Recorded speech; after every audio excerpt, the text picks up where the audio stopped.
Okay കിങ്ങിന് shot, കിങ്ങിന് അടിയിട്ട്, കിങ്ങിന് നല്ല അടിപൊളി hit വന്നിട്ടുണ്ട്. കിങ്ങിന് ഹിറ്റ് പോയാ എടാ, കിങ്ങിന് ഹിറ്റ് പോയി.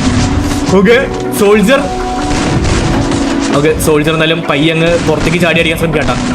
ഓ പൊളി പൊളി പൊളി പൊളി 2v2 ആക്കി, 2vs2 ആക്കിട്ടോ കളി. എന്നാലും ഓ സീൻ സോൾജർ തീക്കളി. ഓ ഗൈസ് ജസ്റ്റ് മിസ്.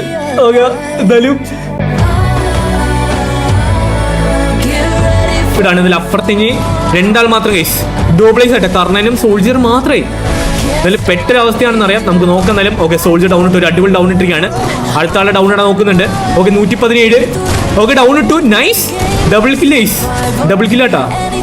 ഓക്കെ പിന്നെ അടിക്കാൻ നോക്കുന്നത് അകത്തുനിന്ന്. ഓ ട്രിപ്പിള് സോൾജറിന് ട്രിപ്പിൾ ഐസ്, ഐസ് അടിക്കാൻ പറ്റുമോ സോൾജറുണ്ട്. ഓക്കെ സോൾജർ പുറത്തിറങ്ങി. ഓ സീൻ അപ്പുറത്തെ ഒറ്റ മാത്രം ഐസ്, തീർന്നാ.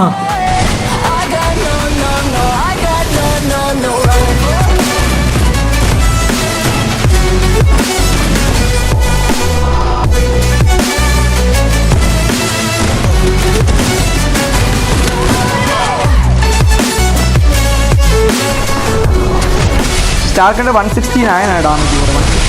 ഓക്കെ ഷോർട്ട് റേഞ്ചിലൊക്കെ 165. ഓക്കെ പോളി. എൻ്റെ മോനെ കയറി വന്നത് മാത്രമേ ഓർമ്മയുള്ളൂ. കയറി വന്ന് 2 ഷോട്ട് റേഞ്ചിലാണ്. സ്റ്റാർക്കിന്റെ ഗ്ലൂ സ്പീഡും പറയാതിരിക്കാൻ വയ്യ ഗൈസ്. ആ ഒരു മൂവ്മെന്റും പക്കയാണ് സ്റ്റാർക്കിന്റെ. സോ നമുക്ക് നോക്കാം ഗൈസ്. അപ്പോൾ ഈ 3 പ്ലേയേഴ്സ് മാത്രം അവശേഷിക്കുകയാണ്. ഓ ഒരു ഷോട്ട് കൊടുത്തിട്ട് ആ ഒരു അടിക്കുന്ന അടി കണ്ടോ തന്നെ, ഒരു മൂവ്മെന്റ് കണ്ടോ. ഓക്കെ ആ ഓപ്പിടാ മോനെ ഏതാ എൻ്റെ പൊന്നു. വീണ്ടും വിഷയം, വീണ്ടും അടിപൊളി പൊളി.